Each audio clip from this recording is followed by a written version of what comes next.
everyone. Jen Ryan, I'm Bev's daughter.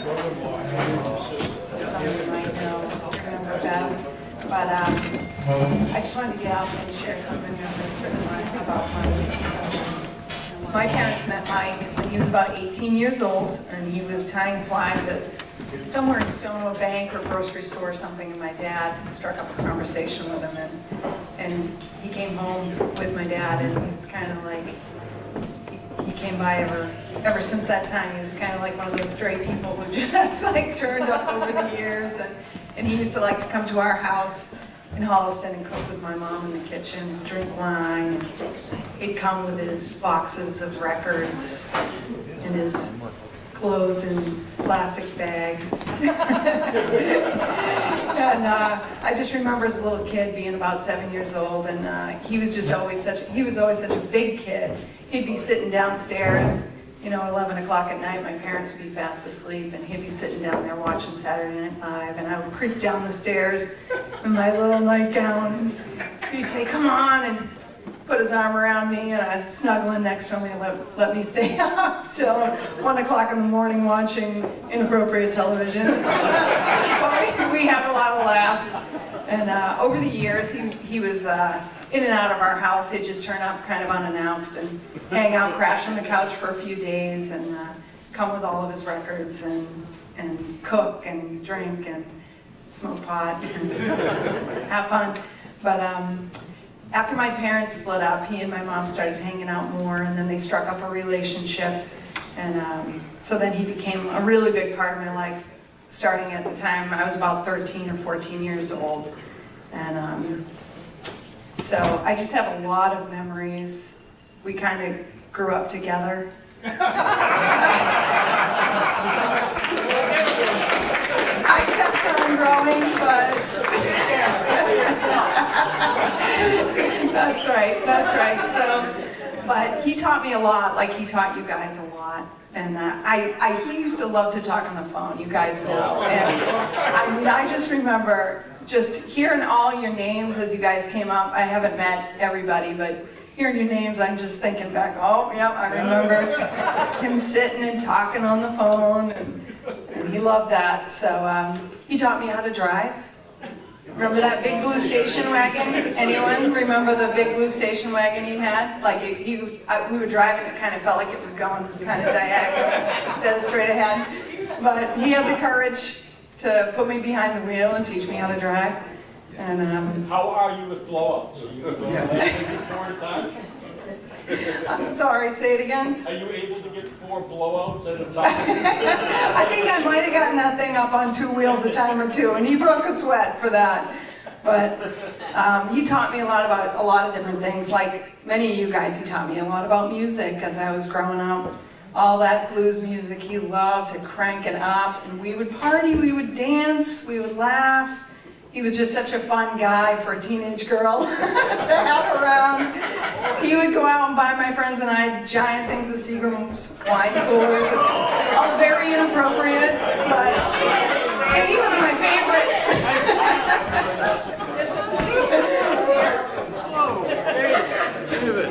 But he taught me a lot about movies. Guys know he loved to watch movies. I remember sitting on the couch watching Shaka Zulu with him. He brought us to concerts, and introduced us to people like Jimmy Thackeray and the Nighthawks. And just funny, lots of funny memories. He taught us about birds. He taught us a lot about history. Guys know how he loved the wars and what a tender heart he had for the vets. And Native Americans, he loved that. And, all his books, all his treasured books that he had about history and different things.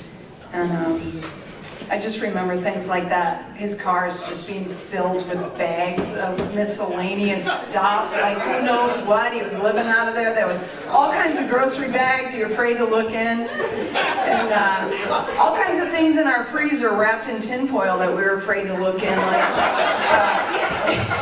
It might be a fish or it might be roadkill. You don't know, because he would bring that stuff home.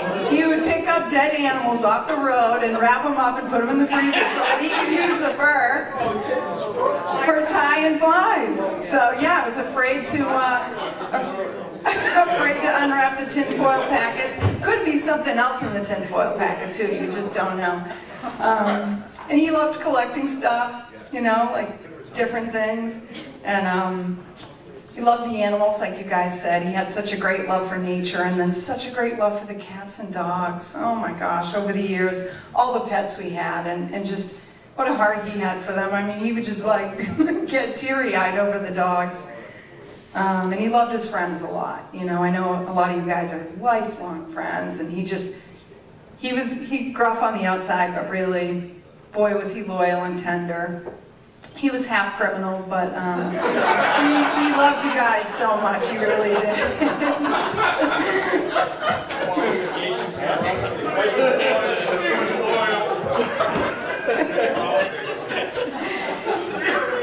I heard some people mention fine dining. He'd love to take us out to eat, and that was always such a nice treat to go out to eat with him. And he taught us about wine and liked to cook, you know, and that was great. He taught us how to cook fish in our kitchen, I remember that. And we had some childish antics together.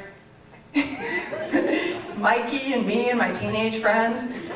And he helped us get revenge on some bullies.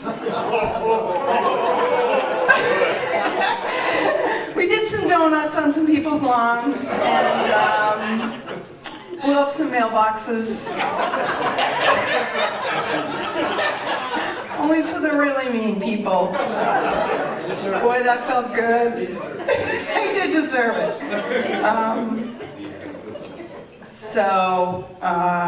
What else do I want to mention to you guys? He really was a tender-hearted guy. You guys know that. Deep down inside, he was sweet and kind. And I feel blessed that he was in my life. But so he was together with my mother for about 18 years. And you know, that relationship ran its course after about that time. And we're all broken in different ways. And Mike was broken too, for sure. So there were struggles, you know, struggles with drink, anxiety without the drink. And the relationship ended up ending. And I think I was probably on his crap list at the end. We hadn't talked for a long time. But that's okay. I'm okay with that. That's just the way things are sometimes, and I get it. So I look back and I think about the good times. I brought a lot of pictures. As I went through those pictures, boy, I just had to laugh at just his giant underpants. There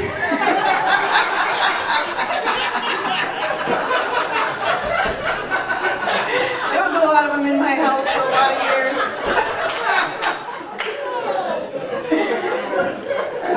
The picture of my sister and I, each in one leg of his pants.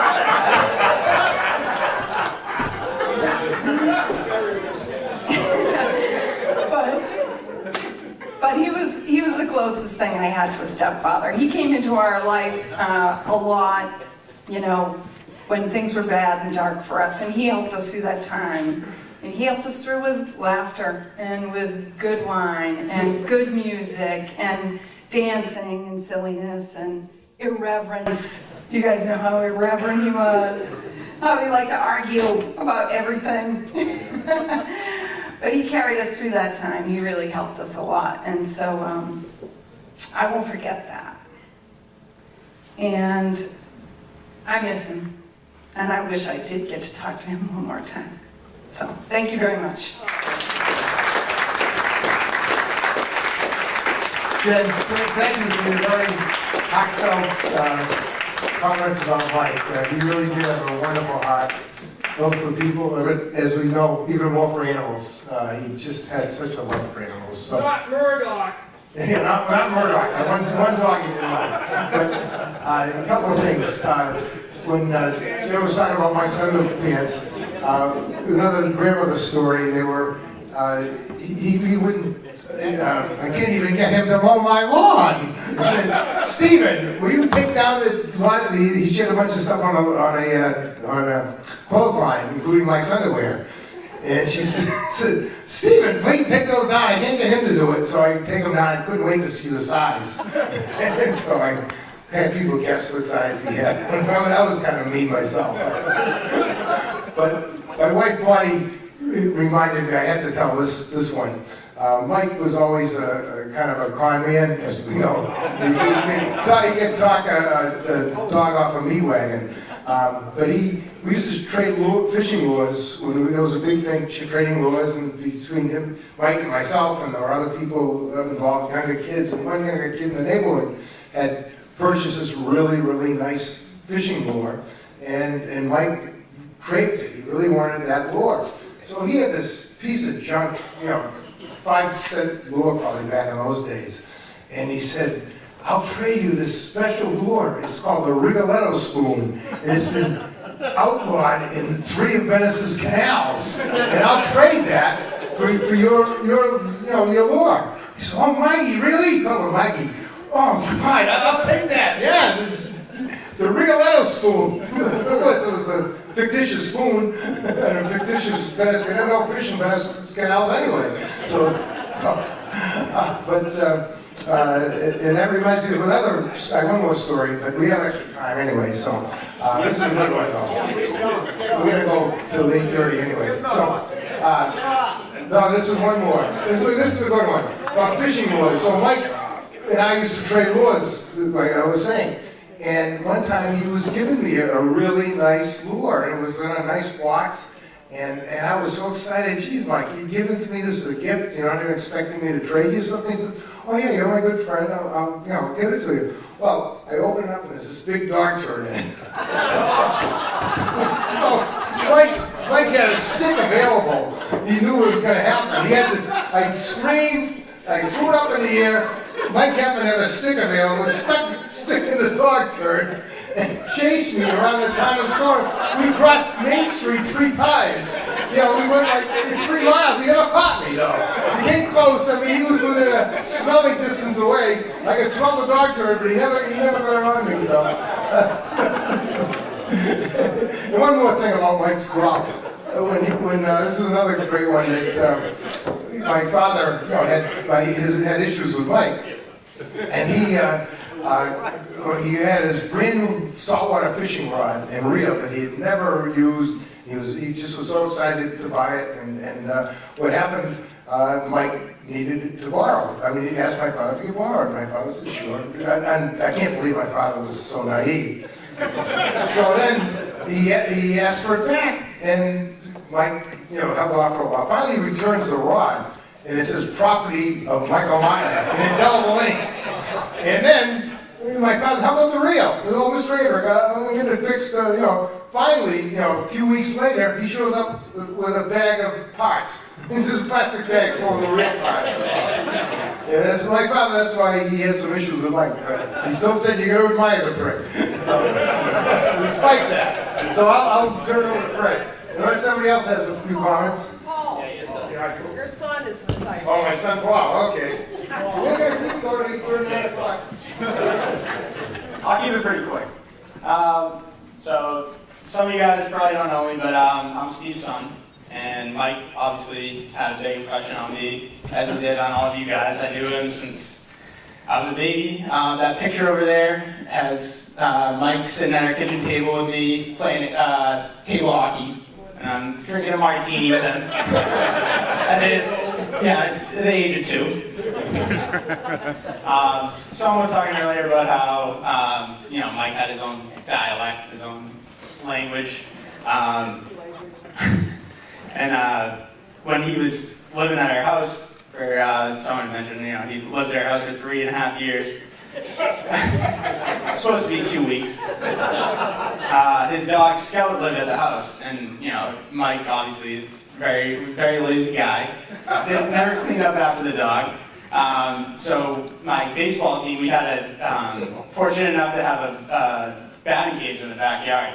And so every spring we'd go and set it up with the team, the coaches and stuff. and everyone was stepping in all the dog trays. Get those out of the streets. They used to call me the shit police because I used to brag on him for leaving all his dogs turrets out on the lawn. But he had a great relationship with that dog, Scout. That's one thing that I definitely remember, from his time there. Another thing was he had his spot on the couch, and it was, it's kind of stained and it smelled, and no one really went near Mike's spot. Everyone knew to stay away from that area. My friends would come over, oh no, you can't sit over there, it's Mike's spot. But yeah, a little bit, the couch was a little bit sunken in that area. I know, and when I had friends over, he was very charismatic, as he always was, and they grew to really appreciate and respect who he was. And we would be in the basement and having drinks in our teenage years, and Mike knew exactly what was going on, but he didn't care. He kind of let it go on. And so one of the big things Mike taught me was how to crap on my dad.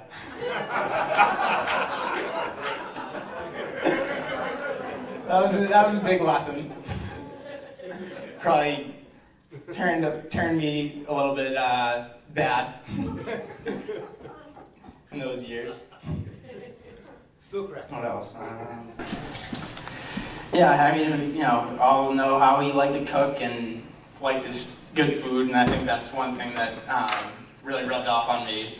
And obviously along with my love for nature and fishing, even up until his last few months, we would talk about the hikes, 4,000 footers in New Hampshire that I was doing, and he would tell me about different trails that I should try.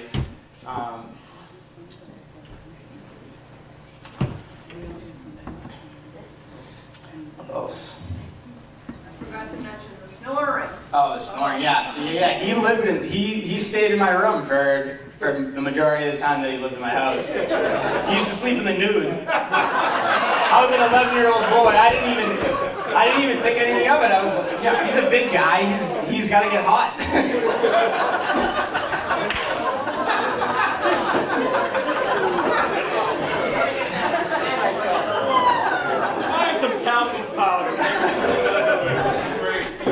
We had a lot of good times on fishing trips with Anthony. We would go to Rangeley, and actually at that time Mike was off the sauce, so he was waking up early with us and actually getting out there. He definitely wasn't too happy about waking up at 5:30 in the morning, but he trooped out there. He used to kind of crap on trolling, but he was, he thought of himself as a fly fisherman, but I never had seen him fly fish.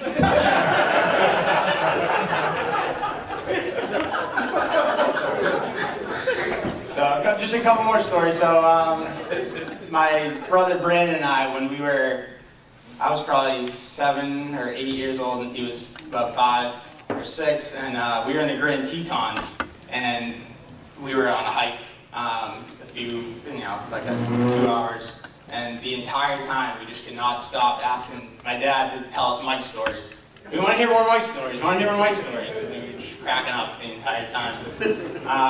And he was like my dad said. My brother Mark said when he was 3, Mike makes fun of everything. And Mike had I had heard a lot of the legacy of Mike, but one of the things that my dad always talked about was how they were out at a restaurant one time, and I guess Mark was being a little rambunctious as a toddler, and Mike thought, you know how Mike get revenge on people. He gave him a hot pepper, and Mark was trying to peel it off his tongue. But yeah, I definitely miss Mike a lot, and like all of you guys, definitely, like I said, left a huge impression on me. I was saying to someone earlier, I was starting to say he was like an uncle to me, but he was really kind of like a parent, like a second father. So yeah, I'll turn it over to Fred. Anyone else?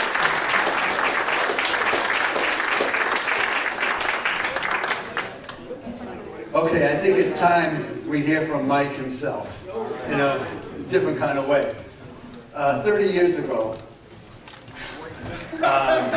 Mike and I were on a local cable access TV show called Video Shortcuts. And I was a co-host with another guy named Barrett Lester.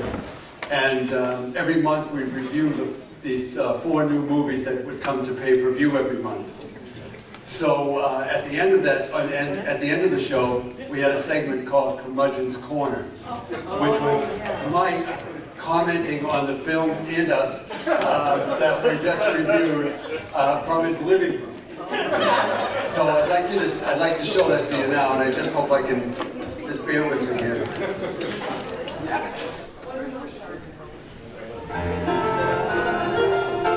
What exactly is your function on this video shortcuts, Mr. Butchie? Well, Lieutenant, we pretty much save this show every month.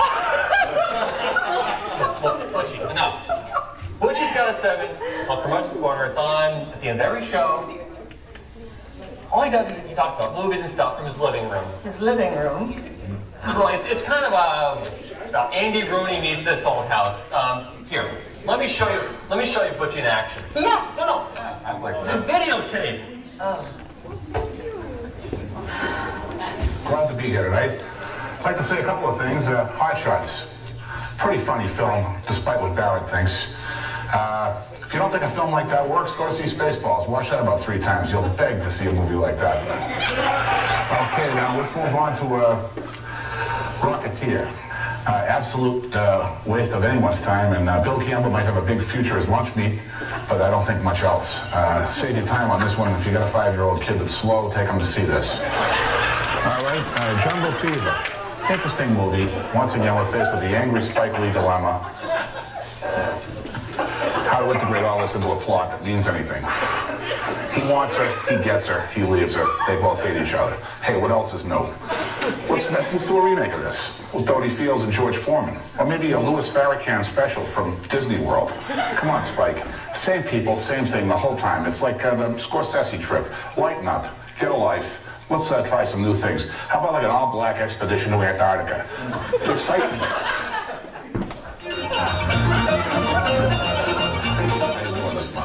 Glad to be here as usual. Feeling very festive. Let me say this about little man Tate. Fred and Barrett were exceptional children, and look what they are today. I'll tell you something, Barrett. If you're an exceptional child in my class, I would have smelled all the thermos just for fun. Good movie. We'll move on. Free Jack. Mick Jagger is not carrying the ball, and he hasn't, as far as I'm concerned, in 20 years. The time to catch Mick was the Crawdaddy Club in Richmond, Surrey in 1965. He's a cartoon of himself, and this is a subpar sci-fi flick. Save your money. Ricochet, Denzel Washington, what are you doing in this movie? It's awful. Billy Bathgate, can we cue this up, please? There's a Bathgate from New York I'd like to talk about. Played for the Rangers in the 6-team league. Pre-Swede, pre-Sissy. The real thing, Hall of Famer. Andy Bathgate, number 9 New York Rangers. Something worthwhile to talk about in a otherwise very bleak month. Father of the Bride. I got more this morning out of my interaction with a toll taker on the Mass Pike than I did out of this thing. Absolute waste of time. Steve Martin, take a trip to Hong Kong, buy some new white suits. You're tired. Okay, let's move on to Bette Midler and James Caan. Awful, awful. I would beg the Fire Zone to be away from this act if it was a USO thing. And I'll tell you, for me, James, this was pure misery. So we'll move on now to Cape Fear. Martin Scorsese, once again, living the cloistered, sheltered fantasy through his hoodlum guru, Robert De Niro, with an edge, ready to bite your face off. Sorry, doesn't touch the original. Robert Mitchum would send Robert De Niro home crying with a broken lunchbox. That's all I can say about this. Look forward to seeing you next month. Maybe I'll even get a couple of minutes, days. Take care until then. Love you. Bye-bye. Hey, you know what it is. What's that? It's me. What's going on here? Hey, I'm talking to the Topper twins. Wait. What? You got Oh, man. What are you? what a worm farm going on stage here, I'll tell you. I'll get rid of him. Get rid of him. Thing, What are you doing this here? movie. It's not working. Needs a woman. This thing's a piece of junk, and you guys are up here singing these sophomore lullabies to this Polinick pablum. You both ought to be pistol-lipped. Courchaine, don't give enough time in your own sake. I'm not gonna go away. The fact that I bothered you makes me want to stay all over. Courchaine, you I think I'll just hang around for the whole show. Courchaine, I'm gonna stick around. I'm Courchaine, gonna you got irritate 3 minutes. I'm not going. You got 3 No, minutes. no, You come I'm up here not to the going. show. Now, here's a couple of other crazy ones. There's one of me. It was a hot summer day, taken down by the pool. I got into the Prozac and kamikazes. Somebody, one of my neighbors went home and came back with a cannon, and crazy things happen. I think we got that on film here coming up, and you're going to see that in a minute. This is a very, very compromising film. There's Fred. Oh, there it is. There's me next to the pool. Hello, this is Bushy, calling in from the remote wilds of Houston, Maine, at a lake unnamed, fishing for brook trout and under constant attack by blackfly, but I will not be deterred in my mission to improve your cable standard of living. Let's talk briefly about these films while I can. I'd like to ask you a few questions, if I may, in private. Well, I'm heading back to my house right now. You know, I just got a great hockey tape. I'm going to heat up a little lasagna, open up an unostentatious young burgundy, and you're welcome to join me. Thanks. It's a great tape. It's got all the infractions. Oh, penalize me. Oh, I'll tell you, roughing, holding, we'll save spearing for later. Is there anything else you got to say? I'm waiting. Are we going to watch that hockey game, or are you going to sit around talking to these loons, eh? Well, I think I'm going to watch the hockey game. You could learn a lot from Lydia. Will the Academy develop real cadmium pecans and go for the jolting, sensual ride of Quentin Tarantino's Pulp Fiction, or will it opt for the safe, Waltonian, Little House on the Prairie refuge of Forest Dump? I'm not Brian Boitano, and I'm not a figure skater. Get this out. We'll see you next time. Bye-bye.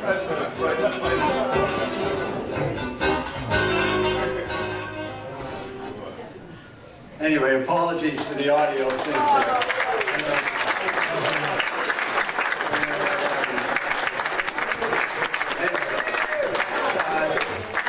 Bob Simpson. I'm going to turn it over to Bob Simpson, one of my oldest friends.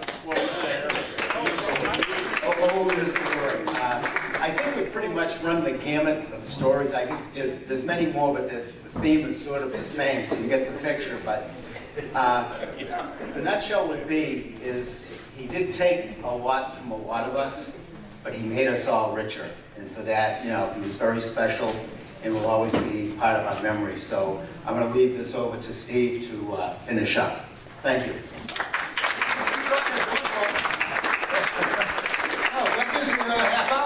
Would you thank Bob for writing the best obituary I've Yeah. ever? Thank you, Bob. That was so, that was, Fred helped. yeah, Fred helped, and I put in the pot about the open bar and the gourmet food. I added that, and because I want Bob, you know, God love him, he's a wonderful person, my dearest friend in the whole world. He and Mike are my two best friends, and now, you know, Mike is just looking down on us, and not here is with us now, but Bob, you know, very practical. He said, well, you know, we're here to talk about Mike. We don't need to have food. We don't need to have tables, especially gourmet food. And I don't know. I'm vetoing that. We're having nice food. You know, he didn't have a problem with the open bar, but he didn't think it was necessary. But at any rate, like Bob said, we are all enriched because of Mike. I mean, he took advantage of us at times.